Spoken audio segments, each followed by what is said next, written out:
Hello, and welcome to the Chicago Humanities Festival and today's program, What's Next? Wealth, Property, and Inequity. My name is Travis Whitlock.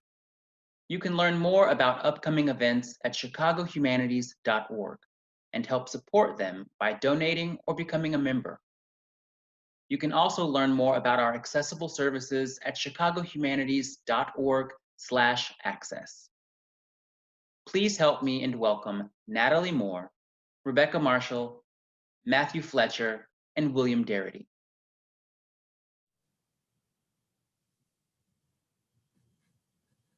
Hello, everyone. Welcome. I first want to let you know that captions for tonight's program are available through the YouTube settings. I'm pleased to be in conversation with Becky, Sandy, and Matthew. Each of you has a book that has recently come out or is forthcoming. What does your work reveal about the role of property in the wealth gap? And we could start with you, Sandy.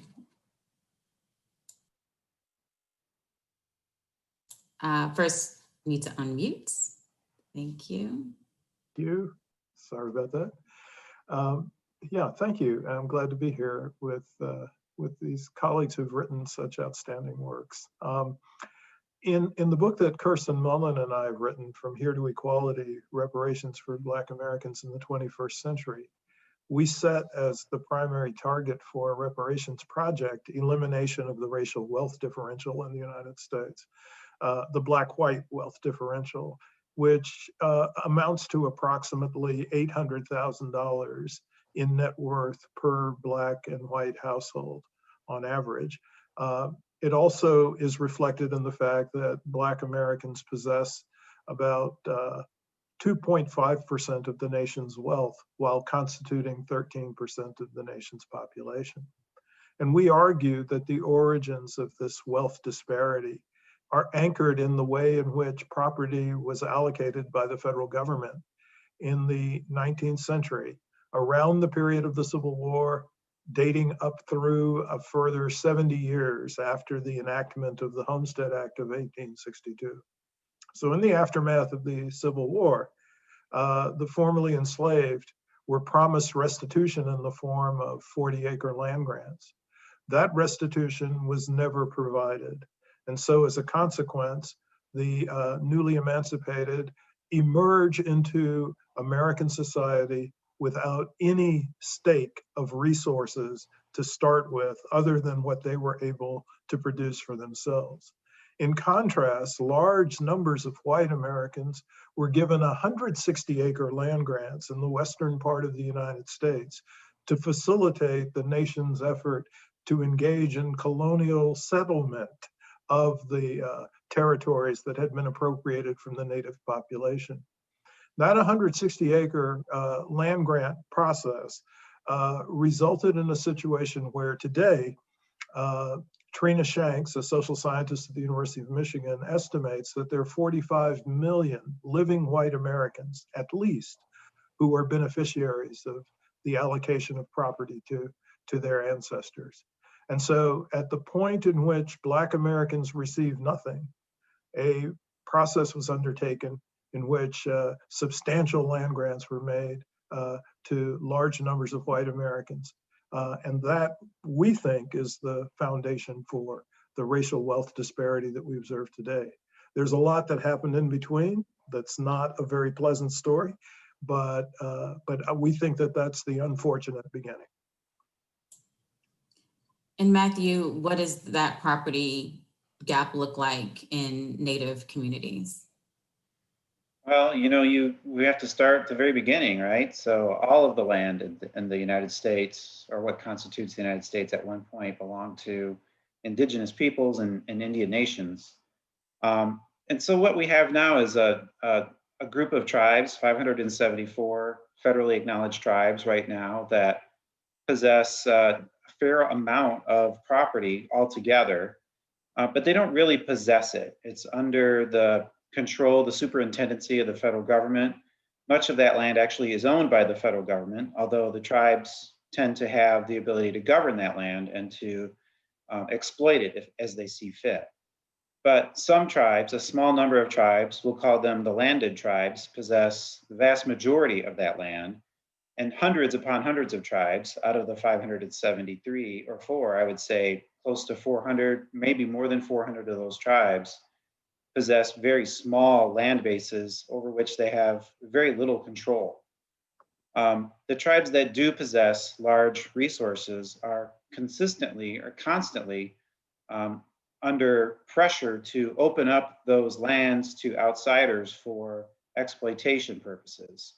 Sometimes the tribes take on that work themselves, but for the most part, since the beginning of really the development of the United States Department of the Interior, the goal of the federal government has been to strip tribes, Indian nations, of the resources on their lands and then turn those resources over to the constituents of the United States, the beneficiaries, probably many of whom are the part of the 45 million that Sandy Darity is talking about.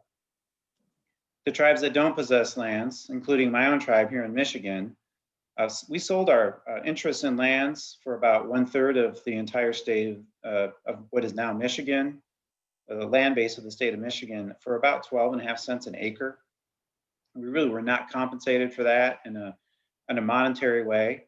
So when tribes like my tribe talk about reparations, when we do talk about it, really what we're talking about is a restoration of a land base. It doesn't have to be huge, but it has to be consistent with the promises that we were given that we negotiated for in treaties. We all want the ability to govern that land and to do with it as we see fit. And frankly, we would like to be compensated for the amount, a proper amount for what we were, what we negotiated for. Now, the United States has also brought us under what they call a duty of protection, or sometimes a trust responsibility, where the United States promises to guarantee services and protection to people on the reservation. And that's been a massive failure since really day one. So that's essentially what the heart of my work is. I think it goes hand in hand with certainly with Sandy's work. And Becky? Yeah, I think in terms of my work, it's probably most useful to think about the role of redlining in perpetuating inequities. And so by redlining, I mean the practice wherein banks would refuse to make loans in neighborhoods that were either majority minority or integrating, or sometimes had aging housing stock. Or also sometimes banks would make those loans at unequal terms, so higher down payments, higher interest rates, and those kinds of things. And the story of redlining really matters to the wealth gap as well, because the way that the federal government supported homeownership for white Americans throughout the 20th century, right, since the New Deal, had enormous ramifications for white wealth, right? As a result of federal policies growing out of the New Deal, we saw whites of modest means being more able to purchase homes that would then become their biggest asset, and the easiest opportunity to pass down intergenerational wealth. And redlining, right, the inability of Black and brown people to access those same opportunities to buy homes ensured that vehicle for wealth accumulation and homeownership would not be enjoyed by Black and brown people. And so the federal government, starting with the Homeowners Loan Corporation, that folks might have seen those maps that color code the city with green and blue and red segments of the city. This, as a response to the Depression, this was an opportunity for white homeowners who were struggling from the Depression to refinance their loans through a federal agency and shrink their down payment so they could afford the cost of homeownership even in the Depression. And there was a logic baked into that federal agency that did this really beneficial refinancing that said neighborhoods that were homogeneously white were good neighborhoods, safe neighborhoods where the property values would remain high. And the segments of the city that were coded as red mapped quite neatly onto neighborhoods where Black and brown people lived. And those areas would not receive the benefits of federal support for homeownership. And that logic is also adopted in another federal program, the Federal Housing Administration, that uses a similar kind of logic, but works a different way. I can answer more questions about that later if folks are interested in that. But essentially, with the federal government codifying these racist real estate practices, they really codify discriminatory practices by local real estate agencies and ensure that that white Americans will enjoy this access to homeownership and wealth accumulation. And that will be a specifically white benefit through most of the 20th century. I want to remind people that they can type their questions in the chat, and we'll try to get to them at the latter part of the program. How would you say that you all are providing new or counter narratives to existing understandings about these issues? Well, I think in my work, the wealth differential is something that is not well understood by many Americans. There is a tendency to think about the black-white wealth gap as being a consequence of certain types of dysfunctional behavior or bad judgment or bad decisions that have been made by Black Americans. I think frequently people assume that Black Americans are more profligate than white Americans and are attracted to the bling factor in some sense. But if we look at the best available evidence on spending patterns, actually white households with a given level of income actually spend 1.3 times as much as Black households with a similar level of income. And the reason they're able to do that is primarily because of the differential amount of wealth that they possess. Frequently people say that Black people are not sufficiently committed to education. And I'm talking about specifically Black American descendants of US slavery are not supposedly sufficiently committed to education, when in fact, for given levels of household income, young Black people get more years of schooling and they get more degrees than comparably situated young white Americans. And in addition, if you look at wealth differentials, a Black head of household with a college degree has 2/3 of the net worth of a white head of household who never finished high school. And this is attributable in large measure to the intergenerational cumulative effects of the capacity of one social group to transfer resources to their children and grandchildren, and another social group that's been denied that opportunity. In Becky's work, she has focused heavily on what happened in the 20th century with respect to the discriminatory access to federal support or public support for home ownership. In the 19th century, the differential was associated with land ownership. And in both cases, the long-term effect was to produce sharp wealth differentials between Blacks and whites.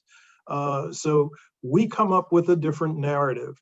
The narrative is not that there's some sort of defectiveness or deficiency on the part of Black Americans that leads to the world we're in today.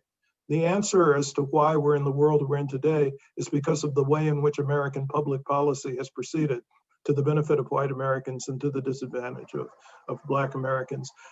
This is what Ira Katz-Nelson called white affirmative action. It starts with slavery. It extends into the Homestead Act era. It extends further in the federal government looking the other way when white massacres took place that destroyed Black communities that were attempting to develop some measure of prosperity, and it carries over into the home ownership policies that were pursued in the 20th century. I would say that two of the counter narratives that I try to develop are, the first one really is just that Native people are still here, and where tribal governments are all over the country and are in some ways doing a better job governing many of our areas, our regions, than state and federal governments certainly are. Casual racism in the United States toward American Indian people is just an ongoing thing. I mean, people don't even realize, when you talk about going to a meeting and calling it a powwow is actually quite racist. And it's casual racism is another thing that just talking about it is something that I try to do. The other thing I try to do is to try to introduce into the discussion some indigenous political philosophies. And a lot of our stories are in Anishinaabe, when the language of my ancestors, they would call these stories arizokan, and they really mean a sacred story that teaches an important point of behavioral mores and just what Indian people are really about. And so in my book, I try to talk about modern issues from the perspective of these stories. And so for this area that I talk about, I introduce the stories about what we call the Wendigo, which is a supernatural creature that used to be human, but consumed too much and continue to consume. Hoarding in our traditional cultures after first contact, and the struggles that we had in the 19th and 20th centuries, and even to this day, was the worst thing an Indian person could do. To be selfish, to not share resources with others, to not give primacy to others who need the resources more. The Wendigo is the exact opposite of that, and is a huge, terrifying creature that will consume all before it, and it is almost impossible to destroy. And we use this as this story for our winter tales, to remind people remind ourselves that we have relational accountability to each other, that we are all we're trying to live a good life, and that means that when we take actions, that it has repercussions on all things around us, animate and inanimate, people, animals, everything. And so that's the other counter narrative I try to do with my work, is to kind of ignore, I guess you could say, or shunt to the side a lot of the Western political philosophy that I grew up with and went to in high school and college, and try to introduce some Anishinaabe teachings. I'd say my work is looking at the period after redlining was supposed to be over, right? There's a period in 1968 where the federal government says it's not legal to redline anymore. So my question was sort of, how do you still have all this race-based inequity in the American metropolis, even after that's not supposed to be happening anymore? And so I look at this social movement in the book that I just published called the Urban Reinvestment Movement as a way to kind of answer that question. And so this was a multiracial coalition of folks largely living in American cities. They lived in neighborhoods that they called transitional urban neighborhoods for the most part, and that usually signaled that they were neighborhoods undergoing racial integration. And they were very conscious of the role that redlining played in making it harder to live a life of dignity in the places that they called home. And this movement had a really capacious understanding of what reinvestment should mean. They thought that banks should make loans in the places where they live, that there should be no more redlining, but they also thought that bank loans had to be coupled with federal funding for urban revitalization, for affordable housing, for affordable utilities. They were hyper conscious of how many urban seniors were living in cities in the 1970s and 1980s. So they talked a lot about the cost of senior housing and prescription drugs. So when they said reinvestment, they imagined coordinated public spending and bank loans that would together sort of target neighborhoods that had been redlined in order to bring in more resources and make it possible for them to revitalize their local economies and improve housing stock and whatnot. And in the story, I saw that the federal government did indeed adopt a set of policies to recognize that redlining had happened and to kind of make amends, a set of urban reinvestment policies. But they did so in a manner that was far too narrow to really constitute meaningful repair. So what the activists end up with is not this robust private-public cooperation, but instead a set of banking regulations that make it easier for community groups to create community bank partnerships. And those partnerships do some impressive work in terms of delivering low-income housing to some urban neighborhoods. But it's a very small scale solution compared to what these activists were really asking for. You know, Can I interject just a moment? Yeah. I love what I've been hearing from Sandy and Becky, and we have redlining in Indian country. The Indian reservation. If you want to buy a house, and go to a bank, you will inevitably pay a much higher interest rate if you're able to access a loan at all. And that's partially because of the federal control over the lands, but it's also because that's how banks have been dealing with Indian country for centuries now. And Sandy talked about white affirmative action, and a large chunk of why Indian people struggle is because of the resources that have been stripped from Indian people and delivered, usually through the federal government, to the hands of wealthy propertied interests who are not Native people. And when you talk about redlining, both in Indian country and in urban areas, what you're also showing is the exact same borderlines are how the police target and patrol areas with people of color in them. And we have the same issues in border towns on the reservation as, and also in urban Indian communities where they're targeted for a lot of additional police presence. And anywhere a police officer goes, they will find crime. They do not look for crime in white collar boardrooms. They look for crime in areas where there are people of color and poor people. Yeah, I think recently presidential candidate Joe Biden made a comment that he might consider reparations, which is something he's rejected fairly consistently, if it included Native people.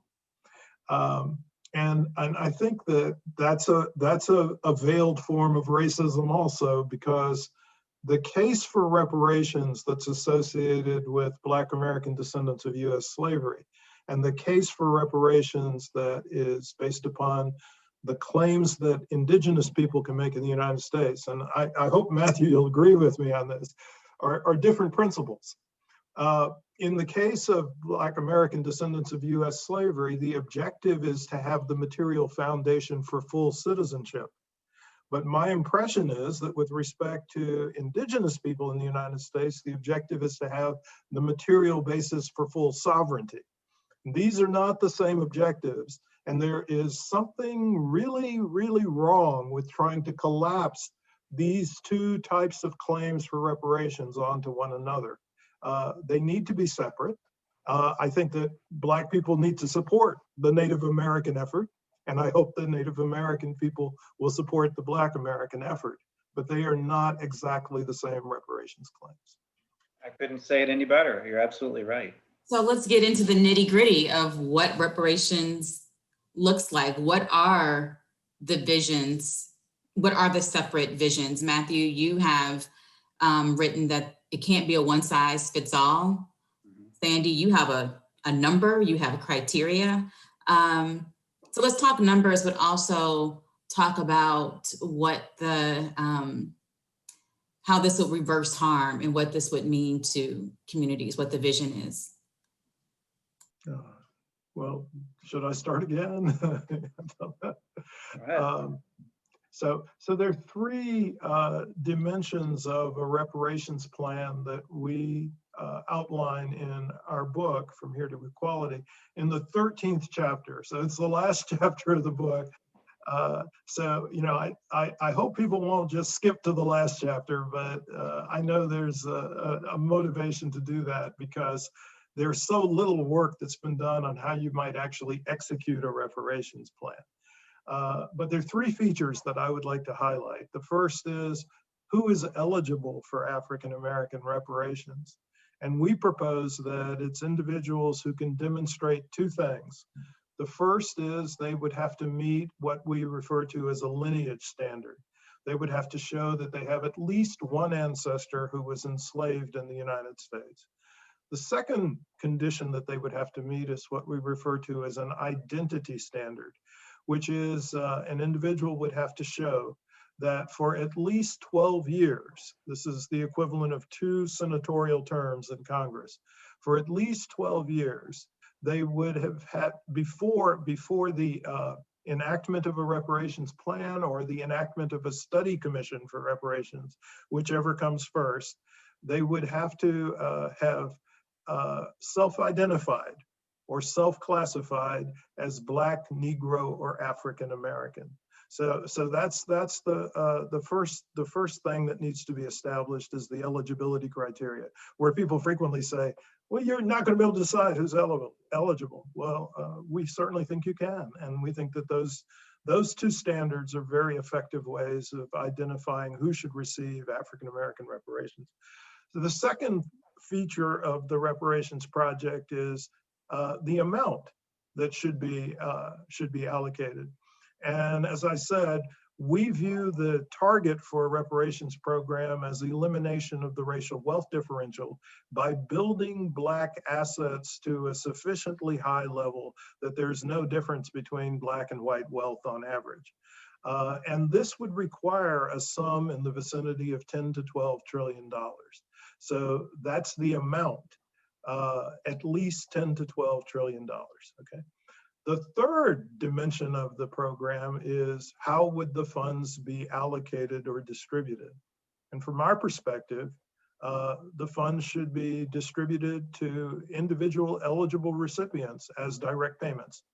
Not necessarily cash payments, but direct payments, perhaps in the form of an endowment or a trust account. But direct payments, because that's precisely what has been done in other cases of reparations, whether you talk about the reparations payments that the German government made to Holocaust victims, whether you're talking about the payments the United States government made to Japanese Americans after they had been unjustly incarcerated during World War II, or even the payments that were made to families that lost loved ones during the 9/11 terrorist attacks, even though the US government was not the culpable party. Insofar as we're thinking about African American reparations, the US government is the culpable party. It has put in place the authority and legal framework that permitted an array of atrocities that have resulted in the type of racial wealth differential that we observe today. And so those are the three dimensions that I would like to highlight about the type of reparations program that we have in mind. Quick follow-up, that direct payment, what would that amount be per person or per family? So if we were to eliminate an $800,000 differential in net worth by households, it would require a payment of approximately $250,000 per individual eligible recipient. I wonder, can I jump in on this question of individuals and communities, just on the idea that reparations ought to happen at the level of individuals? I think we have an example from the recent past in the story of the reinvestment movement, when we can see some of the unintended consequences when repair is attempted at the level of communities. So in the research that I did on one particular piece of legislation from 1977 that's called the Community Reinvestment Act, the way this legislation worked was essentially that it created an opportunity for community groups to stop a bank merger or a bank acquisition if they could show that one of the banks in question had been a redlining bank. And so in theory, this would give community groups an opportunity to bring redlining banks to the negotiating table and work out some kind of deal that would lead to increased financing for low and moderate income communities. And that did happen sometimes, but if you think about who is left out of that mechanism, right? A neighborhood that has an organized community group that knows how to use the Community Reinvestment Act will get a community bank partnership, whereas a neighborhood that's not sort of paying attention to which of their local banks are merging does not have that opportunity. So in that instance, we see cases where reinvestment policies just skipped right over some low and moderate income neighborhoods entirely. In other cases, since the emphasis was on serving low and moderate income neighborhoods, there's nothing natural or automatic that would guarantee that the human beings living in those neighborhoods would stay low and moderate income. And so there are some instances in which that focus on the space actually created opportunities for gentrification, right? To say these neighborhoods need loans without any sort of caveats that ensure that those loans would actually go low and moderate income people. So just an example of where focusing on the neighborhood or community level as opposed to the individual level created a lot of unintended consequences. That's a great illustration of the reason why we think you should have a person-based emphasis rather than a place-based emphasis. I also think a lot of people don't realize that the Community Reinvestment Act is more than 40 years old. So have we seen a dramatic change in the quality of life for people who live in predominantly Black communities? I think not.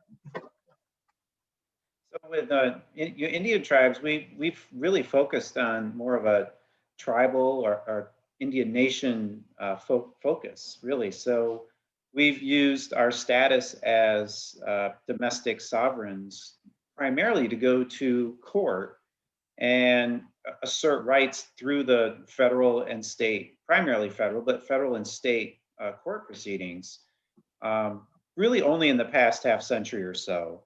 And what that's done is given us the opportunity to go to Congress at times and receive judgment awards, receive the restoration of some land, and additional governance powers. Those are primarily the three areas, the three things that tribes typically are pursuing. But it is a different kind of ability for us to do that as tribal sovereigns. We have a special status constitutionally. Congress has extended tribes the right to bring claims in federal court at multiple times throughout, really even since the 19th century for specific tribes. And so that's been the avenue that tribes have pursued. And what tribes have learned is that when they've received cash payments, they are typically diverted to tribal members per capita, but it's never in the amount that Sandy is talking about that actually is a restoration of prior wealth or a trend toward the equality of wealth for those around us. But usually small cash payments that people run through really quickly. In fact, when I was a child, I was the beneficiary of what we called here in Michigan Indian money. And it was great. When I graduated, I got a couple $1,000s. I used it on college, and it's great. It's over and done. But for a lot of people, it's really a drop in the bucket, and it doesn't really do much for them over the long term. Whereas tribes who get the restoration of lands or use the funds they receive in judgment really try to bring back lands to restore some aspect of their homelands. It'll never really come back because, like I said at the beginning, the whole country is tribal homelands. But a lot of tribes have been successful in restoring a land base, using that land base to leverage for economic purposes. But it's really a haphazard and wildly unequal process. So some tribes have acquired enormous windfalls, and other tribes have gotten absolutely nothing. And in fact, many have gone backwards. And there's just no guarantee one way or the other which direction a tribe will go, even if they prevail in a lawsuit. There are a couple of things that I've been thinking about. Private property ownership is often demonized as a key part of maintaining unjust and exploitive capitalist structures and systems. So one, do you think property ownership has the potential to be liberatory, and what would that look like? And then is it possible to solve the wealth gap within a capitalistic system? So, I mean, basically I'm asking, within capitalism, how do we think about these things differently? Well, so there's a debt that has not been paid. And I don't know that it matters what the social structure is within which that debt is paid.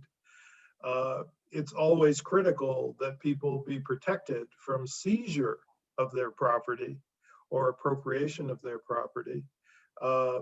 That's precisely what happened in the United States from the end of the Civil War up until the 1940s. And instances like the massacres that took place in Ocoee, Florida, in Wilmington, North Carolina, in Tulsa, Oklahoma, Chicago, Illinois. the list is almost endless, about upwards of 100 cases where this took place. And so, so that's the real issue. There need to be protections put in place so that people are not going to have the debt that is paid reappropriated by the payees. So that's very important, regardless of what our social structure is. But I would add that, I certainly think that there's a need for other types of transformative policies to change the opportunity structure for all Americans. And I've been an advocate of something that some of us have called an economic bill of rights for the 21st century, which includes a federal job guarantee. It includes the provision of national health insurance. It includes the introduction of public banking so that we could have customer services provided by the public sector and we could get rid of predatory lending. It includes a guarantee of decent housing. And it includes also access to free internet, free Wi-Fi services for all Americans, because this is something that has become essential. But this is separate from the provisions that are associated with a reparations plan that is specific to the Black American descendants of US slavery, whose ancestors were denied the 40 acres in restitution that they were promised. And so, so I certainly think there need to be changes in this structure that we describe as capitalistic, but I also think that that doesn't determine whether or not the debt needs to be paid to Black American descendants of US slavery. I tend to look at these questions as a lawyer does, and what I've noticed or discerned from reading the Constitution, that it was designed to protect two very specific things. It was designed to protect slavery and the use of the exploitation of human labor and capital for a very small, wealthy elite based on race. And it was also designed to most efficiently dispossess Indian nations of lands and resources. Those two things have been blunted to some extent by amendments to the Constitution, the Reconstruction Amendments in particular. But the portion about the dispossession of Indian lands has not been touched at all. It remains part of the Constitution. And really, if you think about the Constitution as a protector of primarily people who already possess wealth and power, it is designed to not upset that structure in any meaningful way. And not only do we have to do the things that Sandy is talking about, we really need to acknowledge what our Constitution is about. And that's something that most people don't really, nobody reads the Constitution. Not very many people do anyway. And they really don't understand what the purposes of the Constitution are. But they have things in there about takings, right? The government can't take your property. Well, who does that benefit? It only benefits people who have property.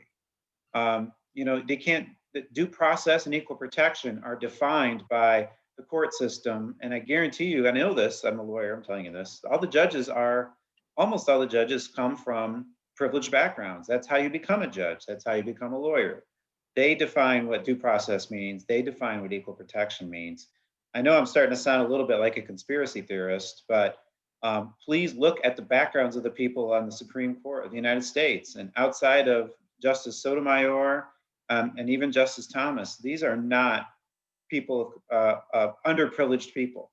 And generally speaking, throughout American history, when push comes to shove in the interpretation of the Constitution, it is always, almost always, until a few decades ago, was always written by privileged white men of property.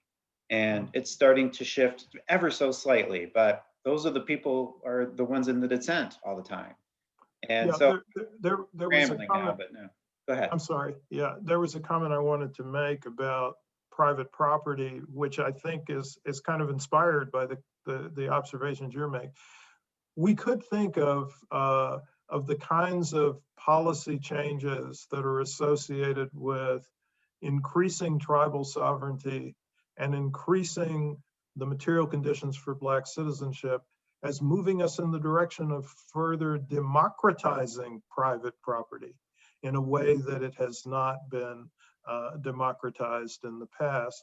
And I'd also point out that, obviously the constitutional restrictions on takings have not been applied consistently.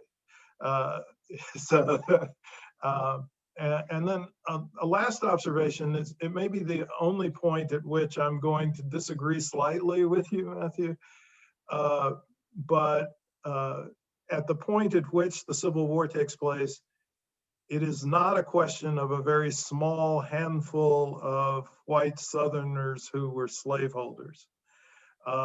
If we look at what the record indicates, upwards of 25% of all white Southerners in the lowest end slaveholding states were in families that owned at least one human being. And in Mississippi and South Carolina, the proportion ran to 55 and 57%. So at the point in which the Constitution is written, yes, it's probably the case that there was a very small number of people who were heavily property and significant slaveholders. But by the time the Civil War takes place, slaveholding is a normal practice across the Southern population. That's a great point. And when we talk about our national politics now, we're seeing the Trump administration raise something that very few people outside of possibly the people in this room, kind of academics who are in this room, think about, which is critical race theory. And it's become a national discussion. And one of the core, the precepts of critical race theory, one of the core manuscripts, I guess you could say, is Cheryl Harris's Whiteness as Property. And it's about how capitalism gives race a value. And I think the Constitution did that as well. And I completely agree with Sandy. I was unaware of the data that he just presented, but it makes perfect sense to me. And it's even more spread out now. But, that I think that these things are all very consistent with each other. Becky, I want to bring you in, your thoughts about property ownership and liberation. I guess as I'm trying to say y'all, because I live in Mississippi, as you guys were talking, I'm from the Midwest.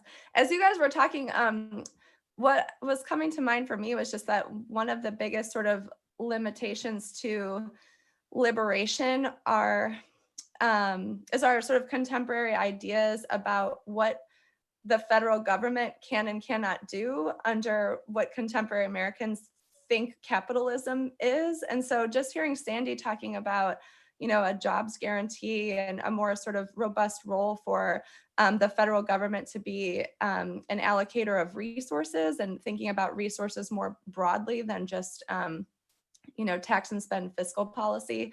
I think until we sort of reimagine or sort of reinterpret some of those ideas about what the federal government can do. And I think just also the sort of obsession we have right now with the deficit and deficit spending without really having a real understanding of how a deficit operates right in the 21st century with the fiat currency and that kind of thing. I don't know, as you were asking the question about capitalism, like we can still have markets for a lot of forms of exchange while also having a really robust public sector and robust federal spending that can take care of everybody. So that's what came to mind for me.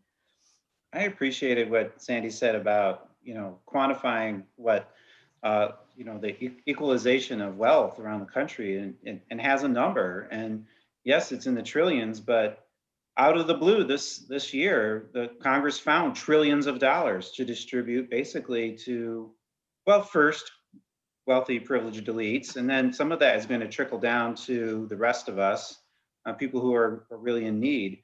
But when the United States wants to find that money, they can absolutely find it. And, Indian people often talk about land, and, the United States owns probably half of the land west of the Mississippi. But the deficit, that obsession that people talk about, that Rebecca references here, is comical in the fact that the United States owns trillions upon trillions, if not quadrillions, of dollars in assets that it could use to leverage or redistribute all sorts of wealth at any time it sees fit. Yeah, I would add that the point that Rebecca, you're making about about the way in which we think about government finances is absolutely critical. I think we are trapped in an old box that tells us that the government can't spend any more than it can tax. And this is absolutely untrue. An increase in the deficit is not necessarily an increase in the debt. And we've observed that, as you're pointing out, Matthew, very recently. We also observed it during the Great Recession, where the government came up with huge sums of money overnight without increasing taxes on anybody. So I think we do have to reconsider the hidebound ideas that we have about government spending and government expenditure, and we have to break with the view that the government has to collect in tax revenue whatever it is required to meet its spending targets. For all of you, activists are key actors in the stories that you tell. Can you talk a little bit about the successes that they've had on pushing ideas or policies or change? I'll jump in. I think that at least since the civil rights era, individual Indians have been enormous torch carriers for the advancement of tribal interests, starting with the fishing wars of the Puget Sound area and the Great Lakes area. Individual Indians risked life and limb and and liberty to assert treaty rights for sustainable and commercial fishing and hunting, really raising awareness of what Indian people are about, and throughout these regions, my tribal communities here in Michigan. I'm both Ottawa and Potawatomi, and these guys behind me are a Potawatomi baseball team from Southwest Michigan from about 110 years ago. We always think about what we can do as individuals to make our ancestors, like these guys behind me, to be proud of us, and what we can do now in order to make our descendants proud of us, to remember us, and to acknowledge what sacrifices we're making right now for the future. And the treaty fishing guys are men and women are really the standard bearers for Indian country resuscitation, really, just in the last 50 years. So those are the guys that I like to highlight in my stories. Absolutely. Yeah, in terms of the activists from the 70s and 80s and the urban reinvestment movement, one thing that I found really fascinating, and I think that made them really effective, was that they were really sort of a researching and writing and thinking kind of social movement. And like folks have said this about the populists of the late 19th century, but there's a lot of that going on in this story too. And if you think about what it takes to organize community groups from around the country around something as fascinating as federal bank regulations, right? It really requires a lot of bringing folks along. And so they would tell people how to go do the research in their own city halls to look up information on deeds of property and see which mortgages were made on which homes and by which banks and that kind of thing, before we're in this era where there's data that you can request from the federal government about those kinds of things.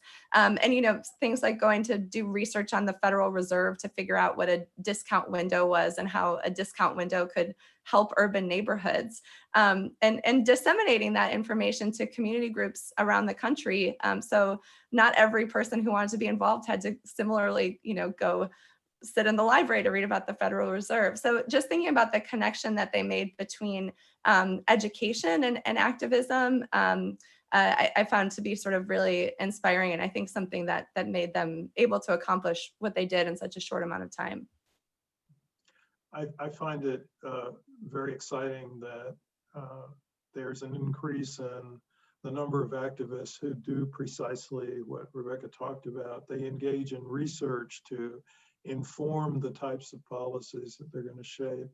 I know that, Natalie, we first met when there was an event that was held at the Chicago Fed to roll out a report that came out of my research center on the plunder of Black Chicago via the contract selling scam that was conducted by a number of people who were engaged in the real estate sector in Chicago that resulted in significant losses in income and wealth among Black Americans in the city.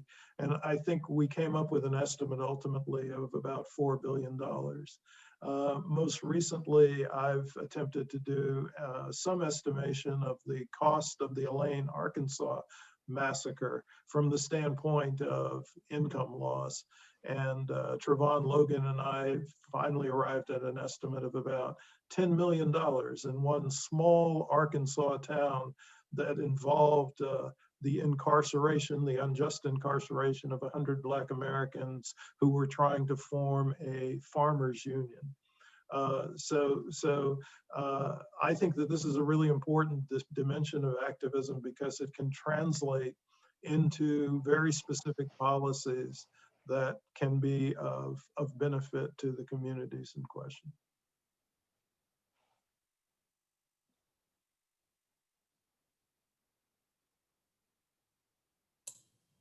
So we wouldn't be having this conversation if the federal government hadn't done so much harm. Like, they are the other actor that is present. How do you think it's going in terms of moving the federal government to do some of the things that we're talking about, whether it's reparations or other policies? How are you feeling about the ability for the federal government to reverse its harm? Well, I always tell my students when they ask similar questions of me that Indian tribes, anyway, are timeless entities. They were here before the United States. They'll be here long after there's the United States. And it's a slow process. I have a lot of hope for the increasing diversity of our country. The generation that's following the so-called millennials is something like 48% people of color. Those people are beginning already to filter into college and law school.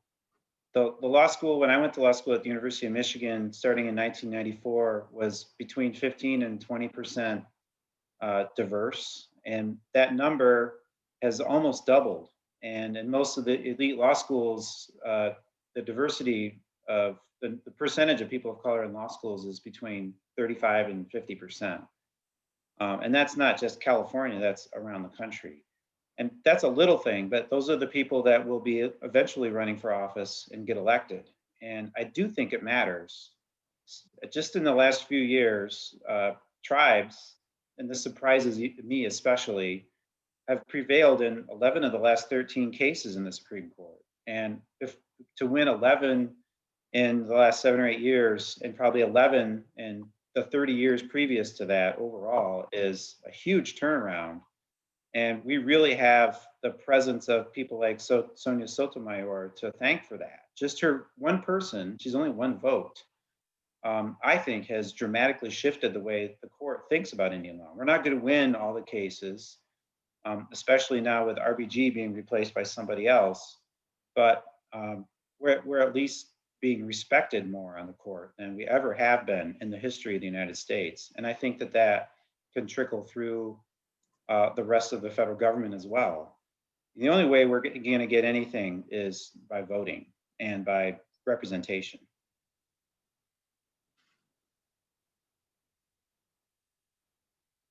Okay. Anyone else want to jump in on that? Yeah, I'll jump in again. I wanted to say that I think that the real danger that we're confronted with is the attempt on the part of the more reactionary elements in our society to establish a condition of minority rule, or permanent minority rule. And this is associated with voter suppression mechanisms, the manipulation and maneuvering that we're likely to see around getting the electoral college outcomes to not necessarily be consistent with the votes in individual states.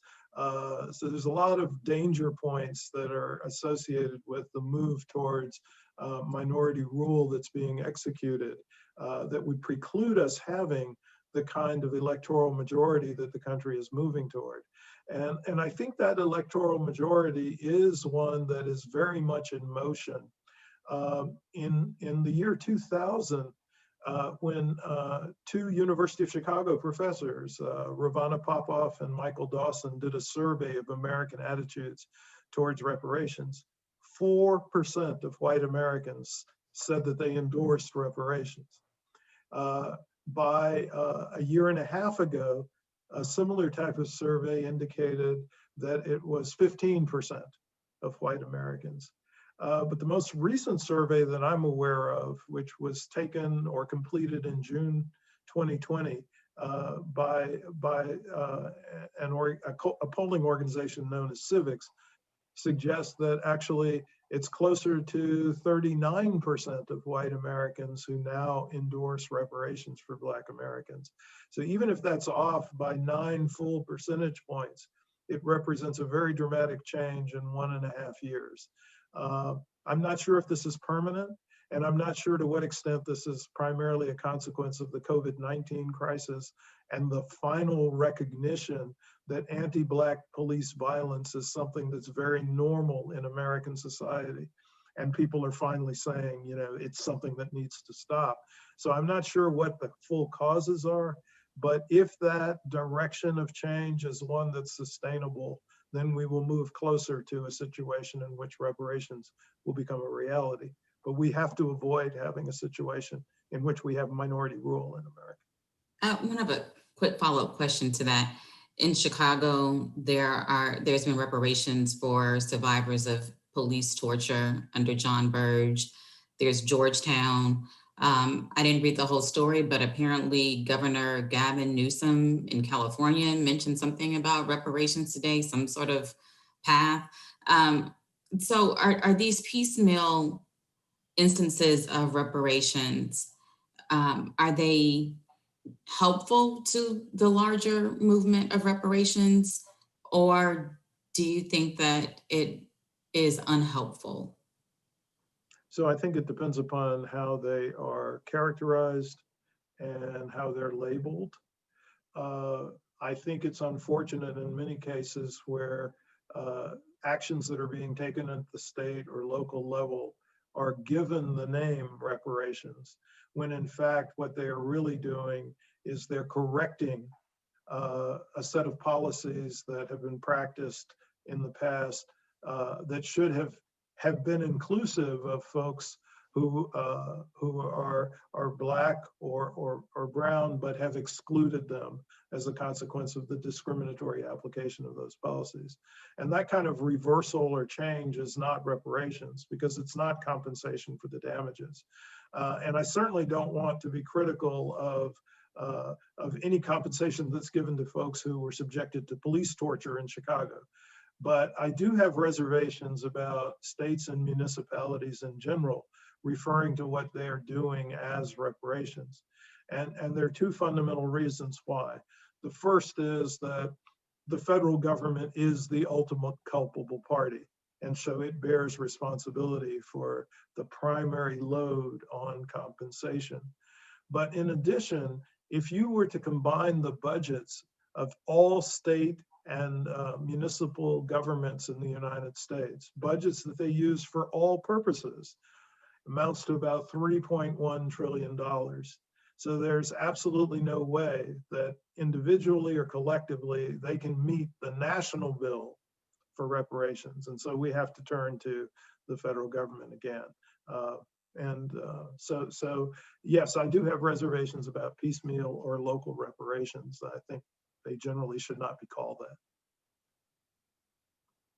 Rebecca, did you want to add anything about the role of federal government in change?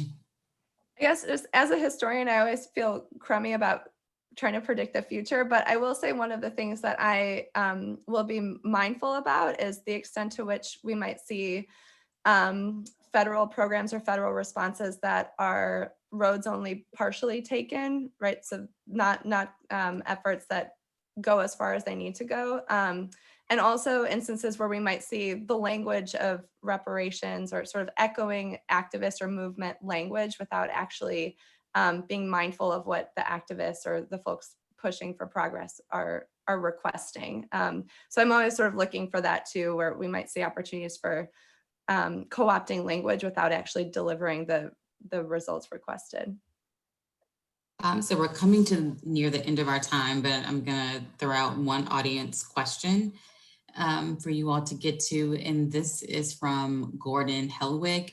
What actions do you recommend that individuals take while we wait for the government to act, but not hold our breath for that to happen?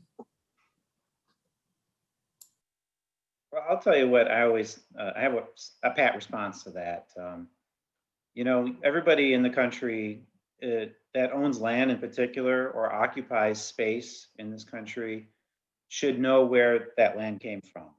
And some universities will do a land acknowledgement, but I think it would be proper and really responsible for somebody, particularly if they are a property owner, to basically do a title search, go to the transaction between the tribe and the United States where that land switched hands, and then from oftentimes the United States turned some of that land over to back to the tribe, and how that land was lost, you know, to non-Indian or other interests.